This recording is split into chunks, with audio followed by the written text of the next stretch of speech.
मैं 16 साल का था। सोचता था कि दुष्ट सौतेले माँ बाप सिर्फ निजी इस्तेमाल की चीज हैं।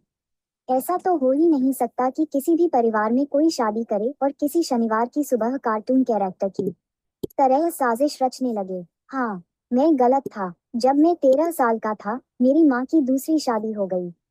मेरे पिता की मृत्यु तब हुई जब मैं छोटा था। इसलिए मैं थोड़ा खुश था कि उन्हें कोई मिल गया।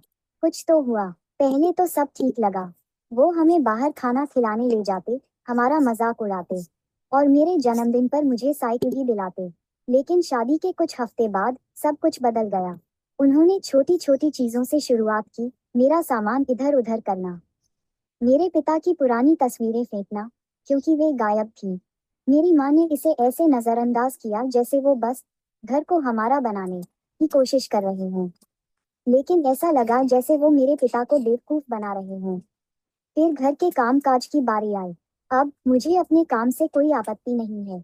लेकिन इस आदमी ने मुझे आधी रात तक अपने काम के जूते साफ करने और पहले से साफ किए हुए बर्तनों को दोबारा धोने के लिए कहा, क्योंकि जाहिर है कि मैंने उन्हें पूरी तरह से साफ नहीं किया था।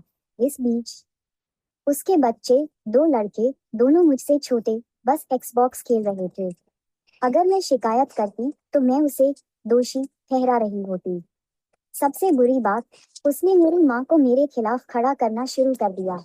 वह कहता था कि मैं असभ्य और Okay, where's आलसी my हूँ। necklace? और कुछ समय बाद Oh, right there. मेरी माँ उस पर भरोसा करने लगी। मैं उसकी बेटी की रंडी बन गई। उसने मेरे कमरे का दरवाजा बंद करके मुझे सजा भी दी। हाँ, सच में, ऐसा कौन करता है? टूटने का बिंदु तब आया जब उसने मेरी दाहिनी ओर देखा। उसने ईमानदारी से मेरी निजी बातें मेरी माँ को पढ़कर सुनाई और उन्हें इस तरह से पेश किया कि मुझे लगा जैसे मैं उससे नफरत करती हूँ। मैंने लिखा कि मेरे पिता मुझे याद कर रहे थे और महसूस कर रहे थे कि मैं अब उनकी जगह नहीं रही। और उन्होंने मुझे बताया कि मैं निराश थी और उनके बीच दरार पैदा करने की कोशिश कर रही थी। मैं 17 साल की उम्र में अपने मामा के साथ रहने चली गई क्योंकि मैं इसे और बर्दाश्त नहीं कर सकती थी। मेरे जीवन का सबसे अच्छा फैसला। अब मैं और मेरी माँ एक दूसरे से बहुत कम बात करते हैं, जो बहुत बुरा है। लेकिन सच कहूँ तो मुझे उस घर में रहने की बिल्कुल भी याद नहीं आती।